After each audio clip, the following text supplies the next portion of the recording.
In this video, I'm going to show you how to find the databases that we have access to through HCC Library.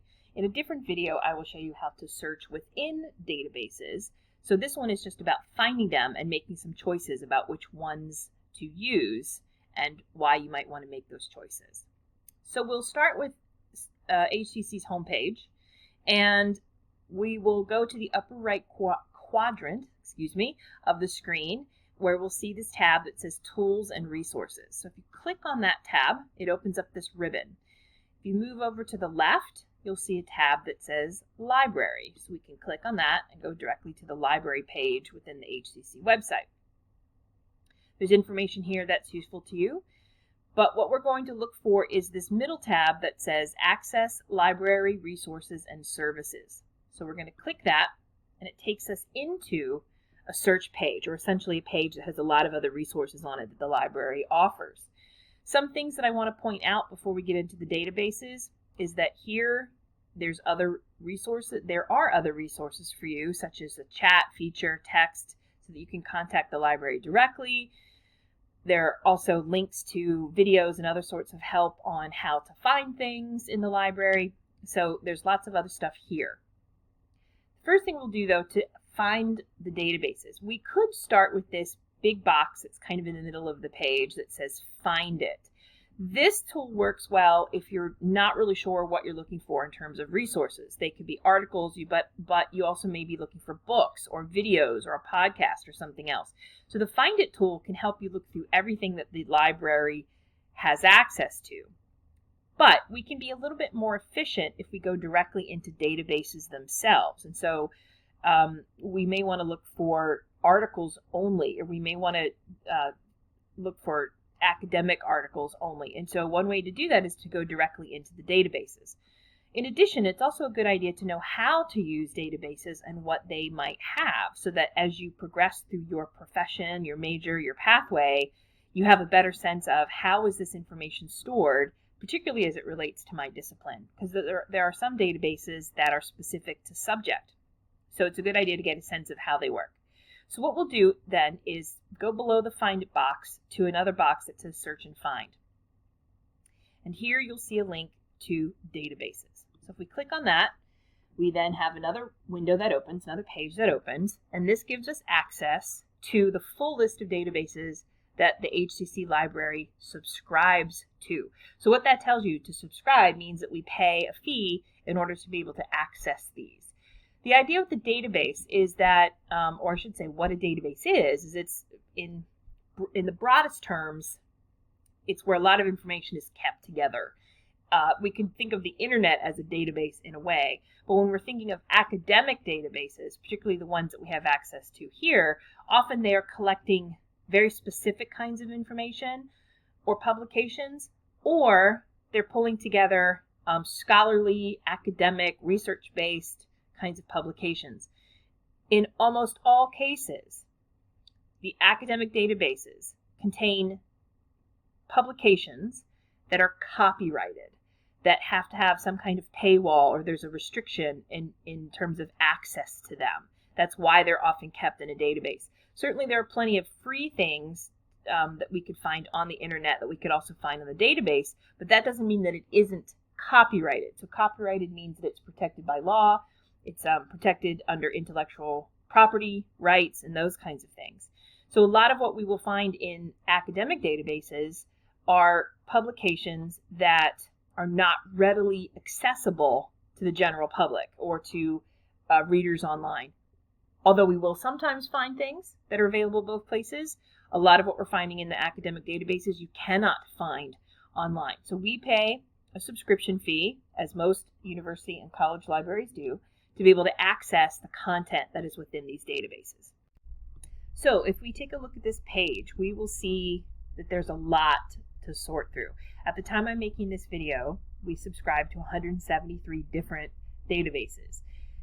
There's no way anyone would be able to go through each one and try to figure out what's there. So let's figure out how to be more efficient in determining which ones to use, which ones will benefit us for various purposes. So the first thing to take a look at is over here on the right, there's a list of popular databases. That doesn't mean that they're the best necessarily, but they're the ones that are most frequently used, as it says here. The reason that those are frequently used is because they are what we would refer to as general topic or broad topic databases. So if you're not really sure what you're looking for, or you don't have a specific topic in mind, those are good ones to go to. Or if you're still not sure what kind of research to look for and what kind of sources are going to work for the kind of thing that you're writing or researching, then the broad topic ones or the general topic ones are really good. So there are 3 that are listed here, but I'm going to show you a few others in a moment. So the first thing is to look for popular databases. Another thing to look for is we see running down the page, of course, is the list of all of these databases. Across the page, we have the alphabet, and each of those letters is linked to the section in this list related to that letter. So any databases starting with A or found under A, etc. That's pretty self-explanatory. We also can use these drop-down menus at the top. So we have something that's called All Subjects. And if we take a look at All Subjects, we can actually sort our databases list by subject. And you'll notice that I said general research or general topic databases. They have that on the list. So I'm going to add a couple that are not here, and there are others that I think are not necessarily useful for you all the time. But if we click on general research, what we see is now the databases have been sorted to be general topic or general resource databases. We also see Academic Search Complete and ProQuest Central, which were on that list of popular databases. So certainly these will work. Academic Search Complete, Credo, Gale Academic One File, and ProQuest Central. I think those are all really good places to start. The ebooks, and so there's 2 here that are ebooks. Those could be, but if you're looking just for articles and not necessarily a whole book, then those 2 databases aren't the ones that you need. But when you're doing broader research and you need to be able to take a look at a full text, something longer than an article, then these ebook databases can help you with that. It takes you directly to electronic books. Jstor is also listed here as another broad topic or general topic database. And I would say yes, it is, but it's generally focused on the arts and sciences. So if you're in fine art or English, you're going to find stuff in Jstor. If you're some stuff related to sciences are going to be there, but not everything. So yes, still broad topic, but I think if you're really just kind of starting from the beginning, I would go with Academic Search Complete, Credo, Gale Academic One File, ProQuest Central. I'm going to clear out this filter. So I'm also going to then, for general database, I'm going to actually have us go to E for Eric EBSCO. So this is, again, broad. There's a lot of topics that are covered here, research reports, newspapers, magazines, that kind of thing. The reason I'm having us go to EBSCO is because this lets us have access to what's referred to as full text. In other words, we'll be able to read the whole thing, usually a PDF or something else, rather than just a snippet. And again, in another video, I will show you how to figure out what you find on the database.